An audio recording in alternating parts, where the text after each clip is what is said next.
하나님의 말씀은 출애굽기 15장 2절 말씀입니다.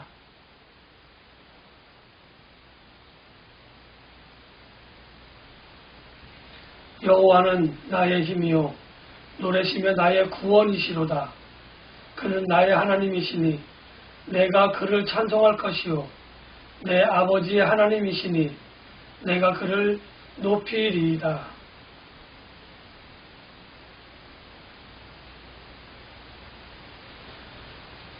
홍해에서의 구원하심이 우리에게 주는 의미는 참으로 많이 있습니다. 그러나 가장 중요한 것은 홍해에서의 구원은 이집트 백성들이, 이스라엘 백성들이 이집트의 고센 땅을 떠나서 하나님께로부터 받은 첫 번째 구원이라 이렇게 이야기할 수 있습니다. 그런데 이 홍해의 구원이 홍해를 건너는 것에 대해서 주는 여러 가지 의미가 있는데 단순히 이스라엘을 탈출했다라는 의미보다는 더욱더 중요한 사실이 있음을 우리는 잊어서는 안 될 것입니다. 그것은 바로 이스라엘 백성들의 생각인데 이스라엘 백성들은 이제 이집트 사람들의 노예로부터의 해방, 이집트 사람들의 그 노예로부터의 해방이 되었다 이렇게 생각을 하고 있었고 그 해방이라고 하는 의미가 단순히 이집트 사람들의 압제와 압박으로부터 벗어나는 노예 생활로부터 벗어나는 그러한 행위로 국한되어져서 이해를 하고 있었다는 겁니다. 그래서 이스라엘 백성들이 생각하기를 이제 이집트 사람들의 압제와 압박으로부터 우리가 벗어났으니 이제는 우리는 열심히 살면 돼. 우리는 잘 살면 돼. 이제 우리는 잘 살 수 있게 됐어. 압제와 압박으로부터 벗어났으니까 이제는 우리가 살고 싶은 대로 마음대로 살 수 있게 되었어 라고 하는 결론에 귀착되어졌던 겁니다. 그래서 이스라엘 백성들은 이제 앞으로의 삶은 우리가 마음 놓고 살 수 있어 라고 하는 단어입니다. 여기서 제가 이야기를 했지만 우리가 라고 하는 단어입니다. 우리가 라고 하는 단어가 이스라엘 백성들에게 심어졌다고 한다면 오늘 홍해로부터의 구원을 찬양하는 모세의 노래에서는 나라고 하는 단어가 나옵니다. 나 또는 내가라고 하는 단어가 나옵니다. 내가 되었든 나가 되었든 중요한 것은 우리의 하나님이 아니라 나의 하나님, 우리의 하나님이 아니라 내 아버지의 하나님, 어떤 공동체적인 하나님이 아니라 내가 하나님과의 1:1 관계를 가지고 이야기하는 그러한 관계를 오늘 우리들에게 보여주고 있다고 하는 것을 우리는 기억해야 될 필요가 있습니다. 이제 이스라엘 백성들은 다 끝났다. 이집트에서의 압제와 압박이 다 끝났다. 이렇게 생각할 때쯤에 하나님의 생각은, 하나님의 섭리는, 하나님의 경륜은 이제부터 시작이다. 이렇게 이야기하고 있는 것과 맥락을 같이 하고 있는 겁니다. 이스라엘 백성들은 다 끝났어. 이제 끝이야. 이렇게 생각하고 있었지만 하나님께서는 이제 내가 이 백성들을 고센 땅에서 이집트로부터 이제 완전히 분리를 시켰으니까 이제부터 내가 이 사람들을 가나안 땅에 이끌어 들어가도록 내가 이제부터 해야 돼라고 하는 책임감이 담긴 시작이라고 하는 단어가 오늘 성립이 되어지는 겁니다. 많은 사람들이 위기와 고난, 불안과 불만, 압박 등이 있을 때에 그것을 벗어나기 위하여 하나님께 참으로 많은 간구를 하게 되어집니다. 하나님께 구하고 그렇게 해서 그 문제들이 원만하게 내가 생각할 때 이 정도면 됐다라고 해결되어지면 우리의 삶은 언제 그런 문제가 있었지? 이 문제가 하나님으로부터의 도움을 통해서 하나님의 도우심을 통해서 문제가 해결되어졌지 이런 생각을 영속적으로 가지고 가는 것이 아니라 문제가 해결되어졌으니까 이제 끝! 하나님의 도우심은 더 이상 필요가 없어. 이런 생각들을 가지고 있는 것이 대체적인 신앙인들의 생각이고 대부분의 사람들의 생각인 겁니다. 우리가 일반적으로 이야기할 때 산 넘어 산, 물 건너 물이라는 이야기가 있습니다. 우리의 신앙은 하나님의 나라에 다다를 때까지, 하나님의 나라에 들어갈 때까지 산 넘어 산이고 물 건너 물입니다.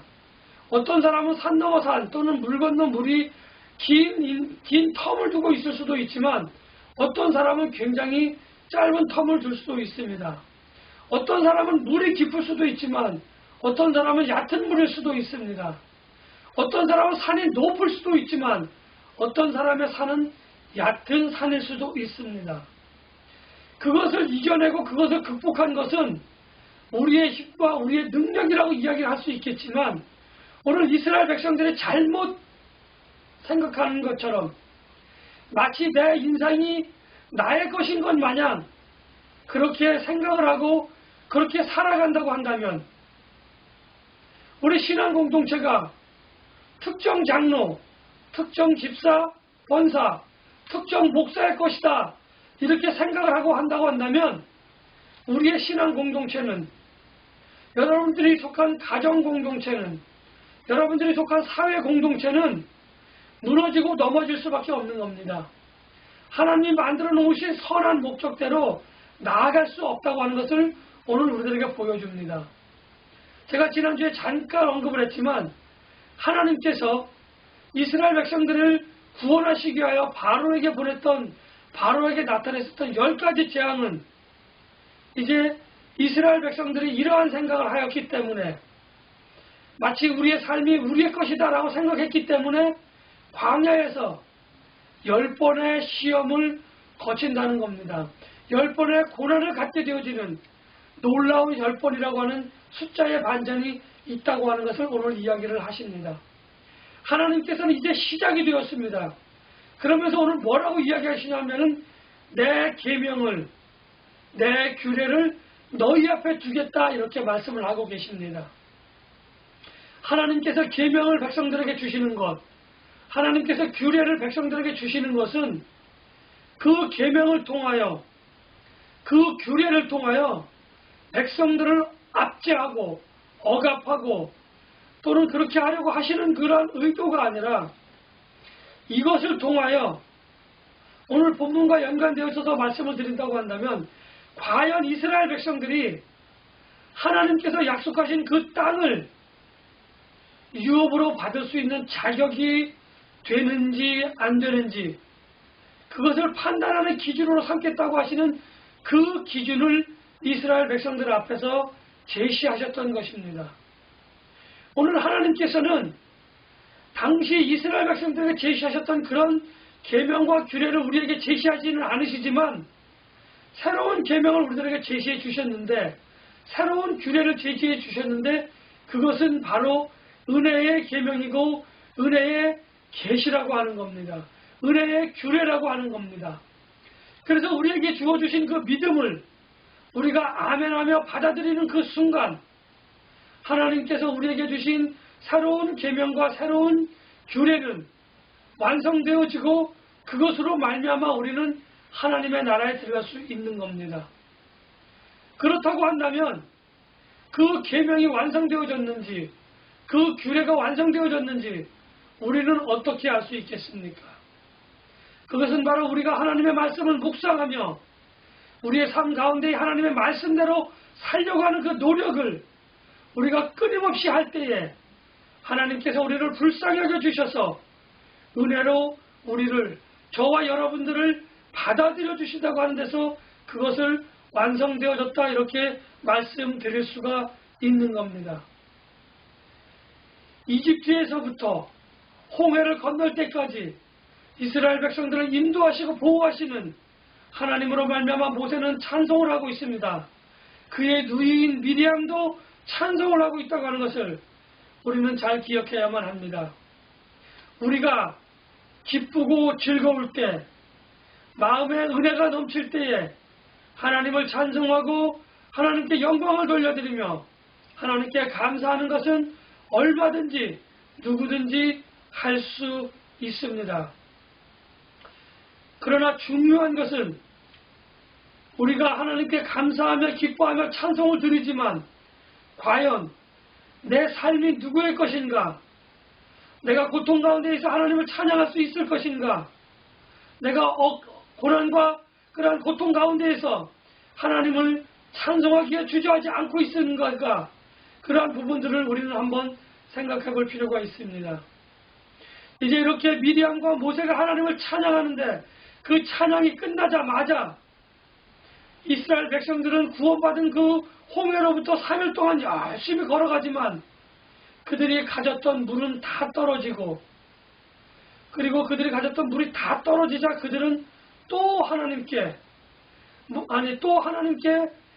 모세에게 그들은 투덜거리기 시작합니다. 우리가 여기까지 와서 또 죽게 만드느냐? 우리에게 물이 없으니 물을 내놓으라 라고 했을 때에 앞에 물이 나타났습니다. 그런데 그 물은 사람이 마시기에는 적절하지 못한 말이었습니다. 투덜투덜댑니다. 불평불만을 내쏟기 시작합니다. 그런데 그들의 지도자였던 모세는 그들의 불평불만을 들어주며 진노하는 것이 아니라 하나님 앞에 나아가 무릎을 꿇게 되어집니다. 그러자 하나님께서 어떤 나무가지를 꺾어서 그 물에 던지라고 지시를 하셨고, 모세는 순종하였고, 사람이 마시지 못할 물이었던 그 물은 사람이 마시기에 넉넉한 그러한 아주 달고 아주 시원한 물이 되어졌습니다. 그리고 그곳에서 그들은 12우물을 발견하고 그들이 쉴만한 70그루의 종려나무가 그곳에 널려있는 것을 이제 갈증을 다 털고 나서 그들은 그것을 보았던 것입니다. 하나님께서 우물을 하나만 있어도 충분하실 텐데 12개를 그들에게 보여주신 이유는 이제 우리가 창세기에서 잘 알겠지만 이스라엘 백성들, 언약의 백성들은 그 광야를 돌아다니면서 그들이 오늘은 어디에서 먹을까, 어디에서 묵을까, 어디에 텐트를 칠까 고민하면서 그들이 늘상 싸웠던 것이 있습니다. 좋은 물, 많은 물, 자기와 자기의 어떤 가축들을 위해서 자기가 치는 양들을 먹일 수 있는 좋은 물과 많은 물들이 그들에게는 필요했던 것을 하나님께서는 잘 알고 계셨던 것입니다. 그래서 각 12지파가 마실 수 있는 12개의 우물을 준비하였고, 또 그들이 쉴만한 그늘을 얻을 수 있도록 종려나무 70여 그루를 그들에게 보여주셨고 그들에게 준비하셔서 그렇게 나타내 주셨던 것을 우리는 잘 알 수 있습니다. 함께 하시다고 하시는 하나님은 단순히 그들의 목마름을 해결하기 위해서 물을 내어주신 것뿐만 아니라 그 물이 12지파니까 각 지파가 하나씩 취할 수 있도록 12개의 우물을 만들어 주셨고, 그리고 그 사람들이 편히 그늘에서 쉴 수 있도록, 모든 사람들이 그늘에서 쉴 수 있도록 충분한 그늘을 제공해 주셨다고 하는 것, 정말 세밀하시고 정말 모든 것이 완벽하게 준비하시는 하나님이심을 우리는 알고 있어야만 합니다.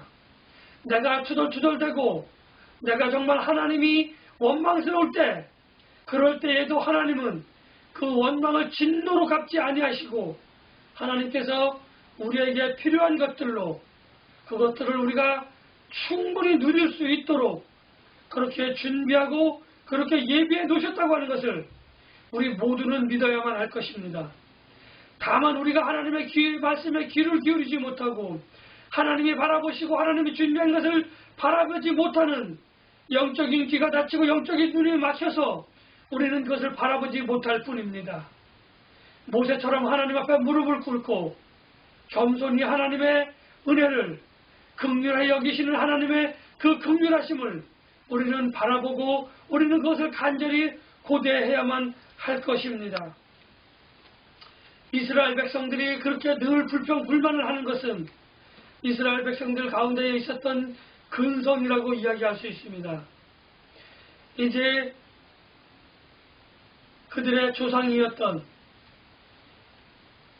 요셉을 따라서 들어간 야곱의 자녀들로 말미암아 그들은 기근을 피하여 이집트에 들어갔지만 430여 년을 그들은 이집트에 살면서 처음에는 그들이 아무것도 부러울 것 없이 살아 들어갔지만 그들이 그곳에서 살면서 그들이 거기에서 살면서 그들은 점점점 노예가 되어져 갔습니다.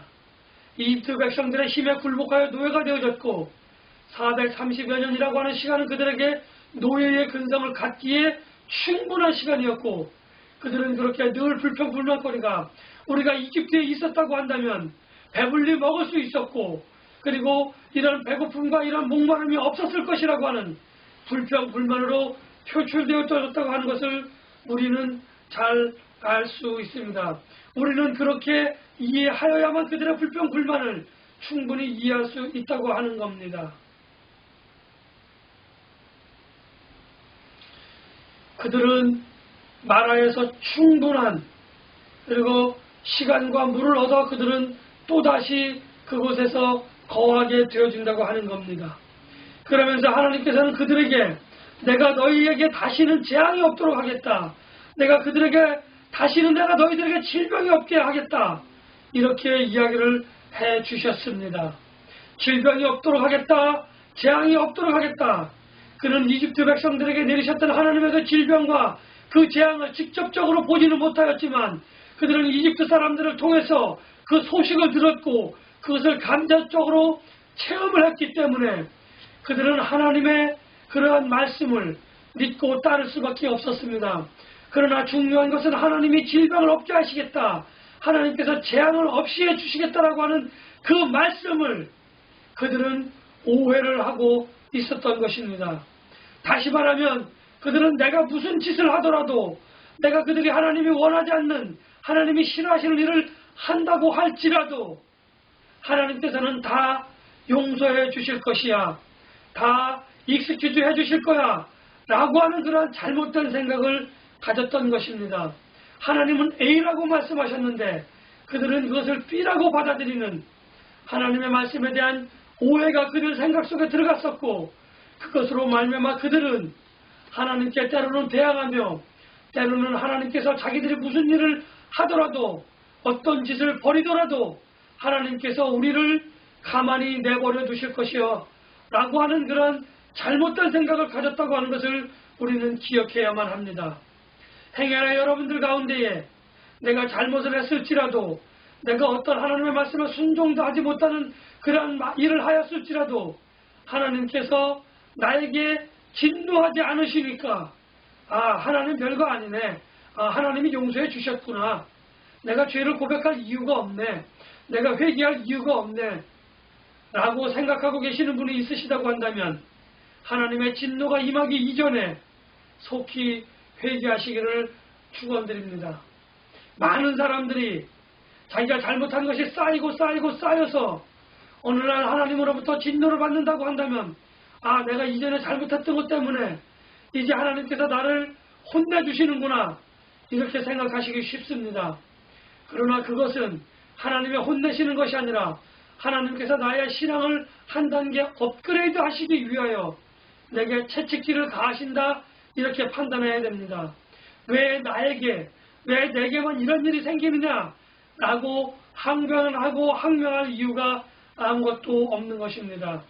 여러분들이 지으신 죄는 여러분들이 회개하지 않는다고 한다면 그것은 마지막 심판 때에 하나님 앞에서 펼쳐질 것이고 그것에서 말미암아 여러분들이 어떠한 결과를 가져올지 아무도 장담할 수 없다고 하는 것입니다. 이스라엘 백성들이 이러한 생각을 버리지 않는 그러한 이유 때문에 그들은 40년 광야 기간 동안 하나님으로부터 그렇게 연단을 받고 하나님으로부터 그렇게 채찍을 받으면서 40년을 보냈고 어떤 이들은 하나님께서 약속하신 그 땅에 들어가지 못하는 그러한 결과를 가져왔다고 하는 것이 오늘 하나님께서 우리에게 주시는 분명하고 확실한 교훈이라고 저는 말씀을 드릴 수 있습니다. 출애굽기 15장에 기록된 이스라엘 백성들의 찬송과 이스라엘 백성들의 불평불만이 주는 그러한 것을 우리는 다시 한번 돌이켜 보아야만 합니다. 우리를 단순히 인도하시고 보호하시는 그 하나님을 찬송하는 것, 어떠한 일이 있어서 어떠한 계기가 있어서 하나님을 찬송하는 것이 아니라 우리의 일상을 늘 인도하시고 보호하시며 우리에게 계명과 규례를 주셔서 하나님의 나라에 들어갈 수 있는 조건을 자격을 갖추도록 도우시고 인도하시는 하나님에 대한 찬양은 늘 있어야만 할 것입니다. 늘 되어져야만 할 것입니다. 이것이 단순히 이례적인 찬송으로 단번에 끝나는 것이 아니라 우리의 삶 속에서 영속성을 가지고 지속적으로 이루어져야 할 것입니다.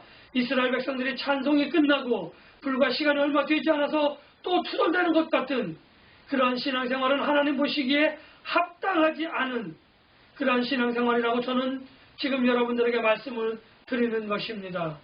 우리를 떠나지 않고 지키시는 하나님, 우리를 떠나지 않고 인도하시는 하나님, 그것도 뒤가 아니고 중간이 아니고 우리의 앞에서 모든 것을 헤쳐나가도록 도우시고 인도하시는 그 하나님의 능력을 찬송하시는 저와 여러분들이 되어져야만 할 것입니다.